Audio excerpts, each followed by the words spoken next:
Bonjour à tous et à toutes, me revoici pour une petite démonstration, enfin pas démonstration mais plutôt présentation de la mise en forme de la Memory Dex, voilà je vais y arriver, d'Ediswap.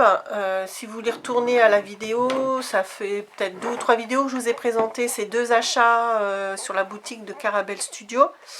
En plus des petits tampons de leur Carabox, j'avais acheté donc le support Memory Dex de la marque Ediswap, qui est assez grand, vous voyez, là je vous le montre comme ça, et sur son trépied ça donne ça, avec les deux grands bitoniaux.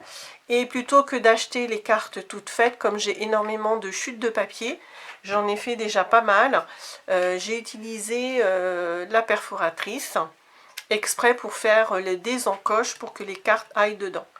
Donc comme je viens de vous le dire, j'ai pris, voilà, c'est super facile et super rapide à faire les cartes. Mon petit massicot, je vais vous prendre et je vais vous montrer ce que j'ai fait. Donc une petite chute de papier, voilà, celui-là il est joli. Alors moi je vous répète que c'est, je vois plusieurs possibilités d'utilisation de ces cartes là. Donc il y a beaucoup de scrapeuses en fait qui font des échanges de cartes Memory Dex. Donc il y en a qui font de la patouille dessus ou des mini cartes de scrap et qui se les envoient et les personnes les gardent en souvenir dans le support comme ça. Mais moi, bon, voilà, c'est pas trop mon truc de faire ça. Moi, je vise plutôt le côté pratique, c'est-à-dire que je vais soit l'utiliser comme des trucs et astuces que je veux garder, ou je sais pas moi, des mesures de certains albums, ou alors ça peut être aussi pour répertorier les anniversaires de mes copines que j'oublie souvent.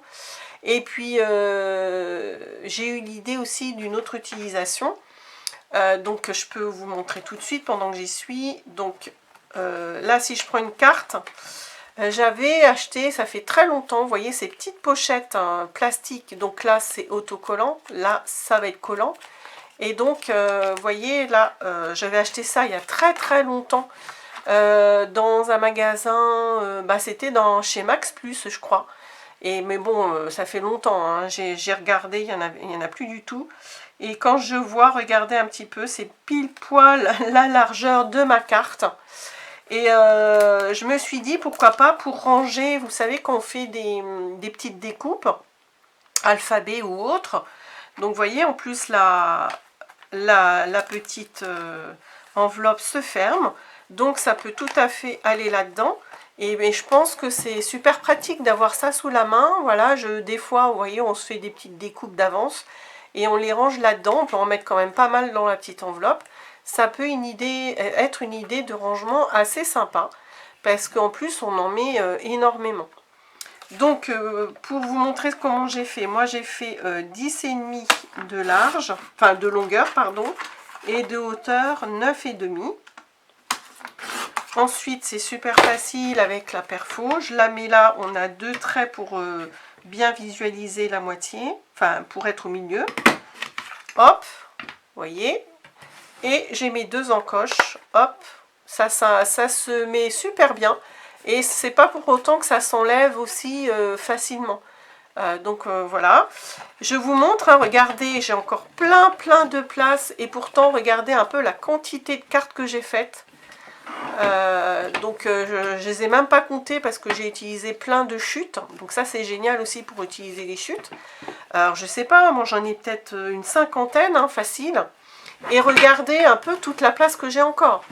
Voilà, si vous tapez Memory Dex dans YouTube, vous allez avoir des démonstrations, des exemples de supports qui sont remplis, et il y en a, je sais pas moi, 200 ou 300 des cartes. Donc voilà, donc je trouve ça sympa. Moi, voilà, j'hésite soit pour les anniversaires, soit pour ranger des petites découpes que je fais, qui me restent des fois. Vous voyez, par exemple, ça, là, j'ai laissé... ça, par exemple, c'est un autre exemple de découpe que j'ai faite à la Big Shot. Et je les laisse là, dans ces petits bacs là, mais bon, ça me plaît pas trop parce qu'il y a toujours quand même un peu de poussière. Et pourquoi pas les ranger dans mes petites enveloppes. Voilà, après, même si on n'a pas ces enveloppes-là, bon, moi j'en ai une belle quantité que j'avais gardée, ça fait au moins 10 ans que j'ai ça. J'ai repensé à ça, mais en même temps elles sont sous mon nez, donc c'est pour ça que j'ai pensé. Et pourquoi pas, on peut mettre aussi d'autres étiquettes, hein, ou se fabriquer des petites, pas des étiquettes, pardon, des enveloppes. On peut aussi s'en fabriquer des enveloppes, ou pourquoi pas mettre des enveloppes en papier, et puis les fermer avec un système de scratch. Voilà, il y a plein de possibilités. Et puis vous voyez, donc le petit système avec les boutons là, vous voyez, on tourne. Et puis bon là, ça le fait pas trop parce que presque limite que j'en ai pas assez, des cartes pour faire l'effet. Et vous voyez, le truc il tourne. Et en fait, ça permet de chercher la carte que vous voulez. Pardon. Donc voilà, bon moi j'ai varié, vous voyez, je me suis pas occupée des motifs, voilà, j'ai mis comme ça me venait. Et voilà, c'était simplement pour vous montrer cette petite réalisation. Et puis le côté où on peut utiliser de plein de façons différentes. Ça c'est chacune qui va faire l'utilisation qu'elle veut, j'ai envie de dire.